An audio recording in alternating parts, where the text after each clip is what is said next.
siang Mbak. Selamat siang, menjelang sore Ibu. Oh iya benar sekali, menjelang sore ya. Udah mulai itu. Hujan apa lagi ya Mbak ya? Semua Bu. Semua. Oh tahu bahasa sih. Iya Bu. Udah 2 tahun di sini Bu, masa nggak bisa ya beberapa. Oh iya. Ngomong namanya siapa? Iya Bu, perkenalkan nama saya Francisca Kabingo. Biasanya itu dipanggil Francisca atau biasa dipanggil juga Rini. Ibu panggil Mbak Rini saja ya. Iya. Biar enak, soalnya kalau Francisca agak ribet gitu. Jadi Mbak Rini saja. Iya Bu. Ke Indonesia banget. Omong-omong Mbak Rini bukan asli sini kan? Ya, saya aslinya tuh dari NTT Bu. Terus datang ke Surabaya mau kuliah. Kuliah di sini? Ya, di Buana ini. Oh, di Buana. Semester berapa Mbak? Sekarang sudah semester 5 dan kebetulan saya jurusan pendidikan dan konseling. Oh, kuliah kayak ini. Calon guru BK dan jadi konseling kali ini. Iya benar. Ya nggak salah kan Bu, saya jadi konseling. Ya nggak salah, karena setiap manusia pasti punya masalah ya dalam hidupnya. Tidak bisa kita pungkiri bahwa setiap manusia pasti ada aja masalah dalam hidup. Oke, gimana kabarnya? Kabar saya baik Bu. Apa kabar? Alhamdulillah baik. Ngomong-ngomong Mbak Rini sudah tahu nama saya? Kalau tahu tentunya saya tahu ini ya. Tapi kalau kenal kayaknya belum deh. Ya, kenalan dulu ya. Ya. Nama Ibu Meli Hasanah. Mbak Rini bisa panggil Bu Mei. Bu Meli ya, terserah Mbak Rini seenaknya saja. Seenaknya Bu. Ya, pokoknya jangan panggil Beb aja. Saya masih nonton. Iya. Oke. Ngomong Mbak Rini kesini kan pasti ada sesuatu ya. Iya. Mbak Rini mau konseling kan? Iya betul. Oke. Sebelumnya Mbak Rini sudah pernah melakukan konseling atau belum? Kalau mau konseling sendiri belum ya Bu.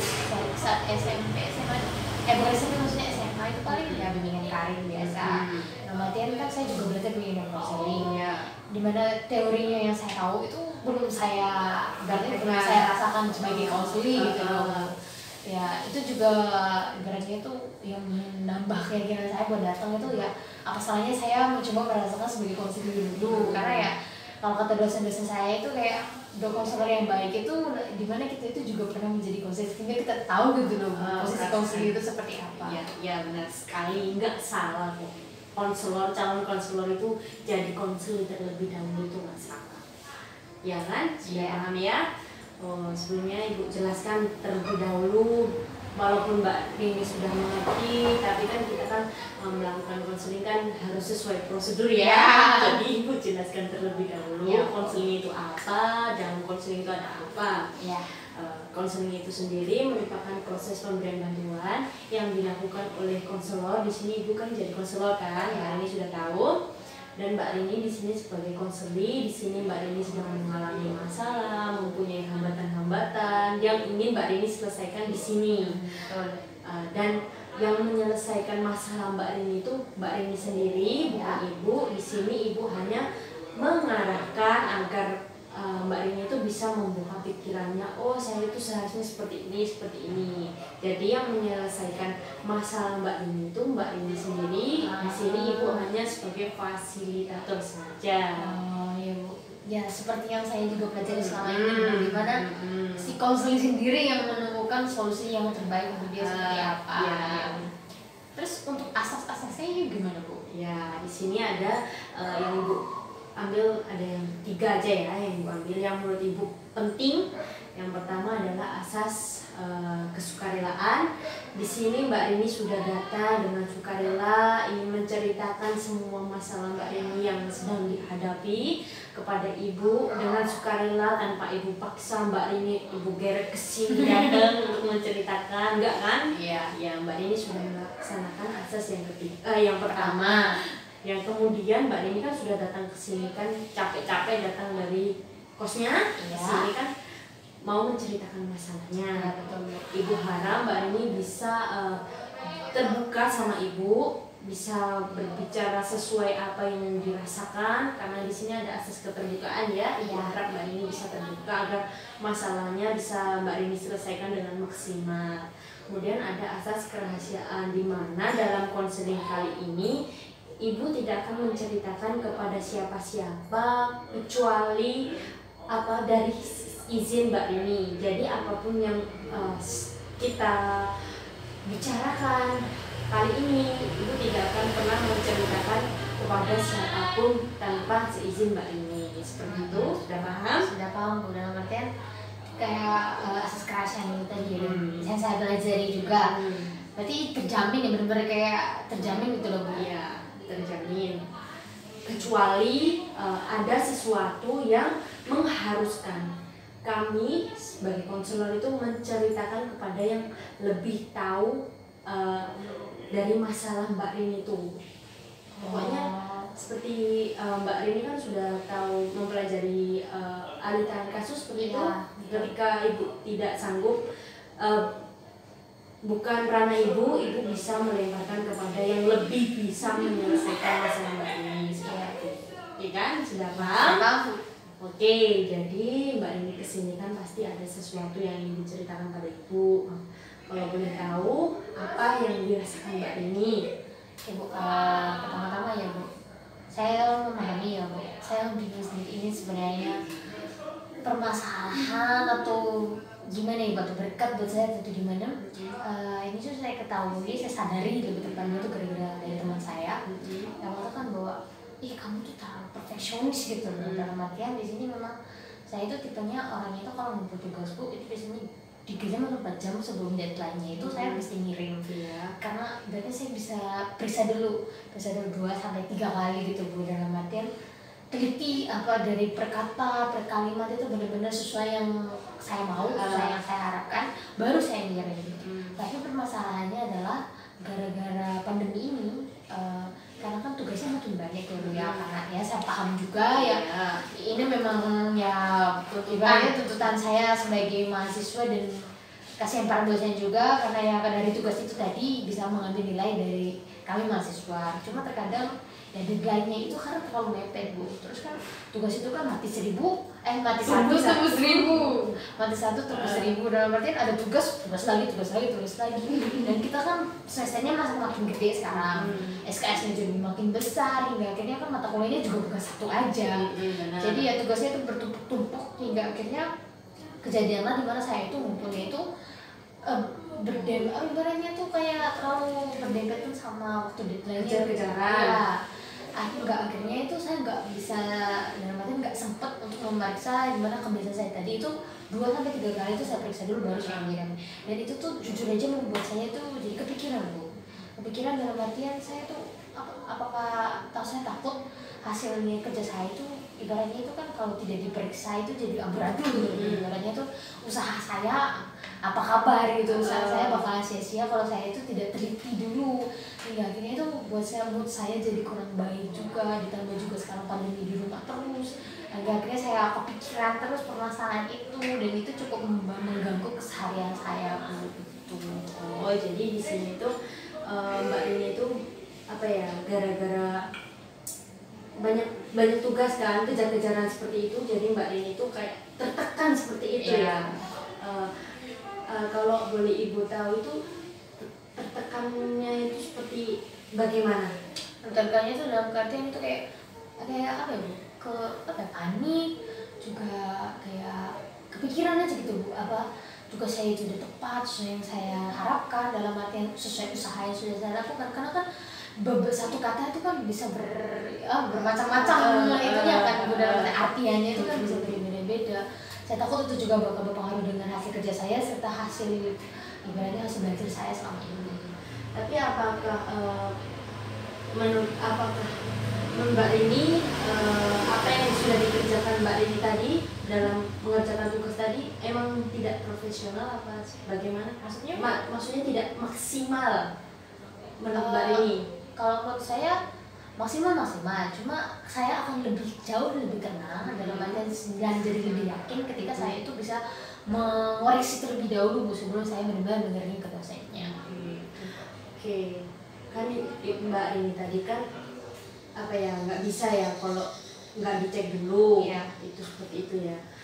Kalau boleh Ibu tahu apakah selama Mbak Rini mengerjakan tugasnya Ya. itu Mbak Rini apa ya dengan santai apa berpikiran apa bagaimana? Ya tentunya nggak apa ya Bu ya, santai juga. Ya lumayan sih Bu, dalam artian yang karena kejadian itu aja yang membuat saya tuh jadi kepikiran gitu Bu. Jadi artinya tuh keinginan saya sekarang itu dimana kenapa saya datang konseling ibu dalam artian saya tuh bisa have fun aja gitu loh, menikmati proses belajar saya, menikmati pengerjaan saya dalam artian ya apa dalam artian itu nggak kepikiran terus Bu, karena kata teman-teman saya juga kayak kamu loh apa cuma nyakitin dirimu aja terus kepikiran ini dan itu tuh juga ya kamu kan sudah melakukan yang terbaik yang kayak gitu Bu. Mereka tuh ngasih kayak dukungan gitu kepada saya. Jadi keinginan Mbak Rini tadi Ibu belum tanya ya keinginan Mbak Rini seperti apa, tapi Mbak Rini di sini sudah menjelaskan keinginan Mbak Rini. Keinginan Mbak Rini adalah ingin mengerjakan itu dengan fun, dengan tidak membuat pikiran diri sendiri seperti itu ya. Dalam artian itu ketika saya melakukan kesalahan atau gimana saya tidak sampai membuat mood saya hancur dan itu berpengaruh kepada keseharian saya juga. Kalau boleh tahu, apakah teman Mbak Rini itu berpengaruh terhadap Mbak Rini? Ya tentu saja berpengaruh ya Bu, karena untuk saya dukungan orang lain atau berarti satu kata aja ya, bantuan dari orang lain itu bisa membantu saya dalam artian dukungan mereka yang masuk juga di dalam saya juga. Menguatkan ya. Yang diinginkan Mbak Rini kan adalah belajar dengan tanpa tekanan seperti tekanan dalam diri sendiri. Apa yang dipikirkan Mbak Rini kan itu kan tadi seperti itu. Ya, dalam artian lebih tepatnya tuh kayak belajarnya itu saya hebat. Lebih artian gimana ya Bu ya? Ketika saya merasakan ketakutan itu tadi, ketika saya melakukan kesalahan dalam proses belajar saya, itu tidak sampai menghancurkan mood saya. Seperti itu sih Bu. Terus selama ini yang dilakukan Mbak Rini itu apa? Seperti apa? Iya Bu, usaha yang saya lakukan ya Bu. Tentunya saya juga sebagai mahasiswa ya, tentunya butuh bantuan orang lain juga. Akhirnya itu saya coba cerita sama dosen saya. Terus saya bilang, mungkin kamu bisa lah mencoba mensugesti diri kamu, karena sugesti diri itu juga dapat berpengaruh, karena di sini saya yang memiliki masalah dan alangkah baiknya jika saya tidak terlalu mengharapkan ibaratnya peran orang lain dalam hidup saya, dimana saya itu bisa mandiri, secara mandiri mensugesti diri saya Bu. Cuma terkadang ya saya sudah melakukan sugesti diri tadi, cuma ketika saya mencoba sekali itu saya sudah melakukan oke nggak apa-apa, aku nggak apa-apa kalau misalkan melakukan kesalahan, yang penting jangan mengganggu ibaratnya keseharianku itu kayak gimana, karena ya percuma juga itu kan sudah terlewati. Yang penting bisa berikutnya adalah apa yang terbaik. Cuma terkadang kalau pandemi ini tadinya terjadi lagi dan itu menghancurkan mood saya lagi gitu loh Bu. Berarti di sini Mbak Rini sudah pernah melakukan dengan mensugesti seperti itu ya? Apakah Mbak Rini itu dengan mensugesti diri Mbak Rini itu benar-benar menjadi solusi terbaik untuk permasalahan Mbak Rini? Ya kalau menurut saya buat saya sebagai ya sebagai calon BK ya saya tahu bahwa kita sebagai manusia itu ujung-ujungnya kan sendiri, dimana kita itu nggak bisa terus-terusan saya meyakini bahwa kita itu harus bisa baratnya itu mendorong diri kita sendiri, membantu diri kita sendiri. Sugesti ini juga menurut saya ya kalau bisa saya lakukan secara maksimal sebenarnya bisa Bu. Bisa, hanya saja Mbak Rini belum melakukannya secara maksimal. Iya, apakah betul? Ya. Apalagi di sini tadi kan itu merupakan solusi yang diberikan oleh dosen Mbak Rini yang sudah seperti yang Mbak Rini ceritakan tadi. Hanya saja Mbak Rini mungkin di sini kurang melakukannya dengan maksimal sehingga masih belum bisa menyelesaikan masalah Mbak Rini seperti itu. Iya Bu, mungkin saya juga bingung loh apakah keyakinan saya kurang atau gimana, atau saya ibaratnya cepat karena ya pertama kali coba saya juga ngerasa kayak aduh kayaknya emang hidupku udah kayak gini pasrah nyerah. Oh gitu, jadi Mbak Rini itu sudah menyerah satu kali percobaan, sudah menyerah kan seharusnya kalau yang ibu tahu ya, orang berhasil itu dari orang yang pernah gagal berkali-kali, bukan seperti itu Mbak Rini? Iya. Banyak kan motivasi-motivasi yang bisa kita lihat. Mereka yang berhasil itu bukan mereka yang langsung berhasil kan, mereka kan dari kegagalan kan awalnya. Iya sih. Mungkin Mbak ini bisa menanamkan niat yang benar-benar agar masalah Mbak ini bisa diselesaikan dengan maksimal. Mungkin niatnya ditambah lagi. Mungkin depannya nanti saya akan mencoba lebih yakin lagi dengan Terus di sini pertanyaannya, ke depan lagi itu kapan? depannya gimana ya Bu ya, saya paham sih Mas. Pasti ya tentunya saya akan mencoba mau konselingnya juga cuma sekali kan, bisa beberapa pertemuan saya akan mencoba untuk ibaratnya kan kalau kata dosen itu pilihan kan, Iya. menjawab ini pilihan saya sendiri, pilihan saya datang ibu, pilihan saya untuk mencoba mengkomunikasikan masalah saya ke ibu, dimana saya di sini juga merasa bahwa ya mungkin memang saya yang kurang berusaha, saya yang kurang maksimal melakukan. Ibaratnya itu kan ini kan saran dari orang yang benar-benar sudah tahu gitu loh Bu ya. Iya sih Bu, saya di sini juga saya merasakan dukungan dari ibu juga, dukungan dari teman-teman juga.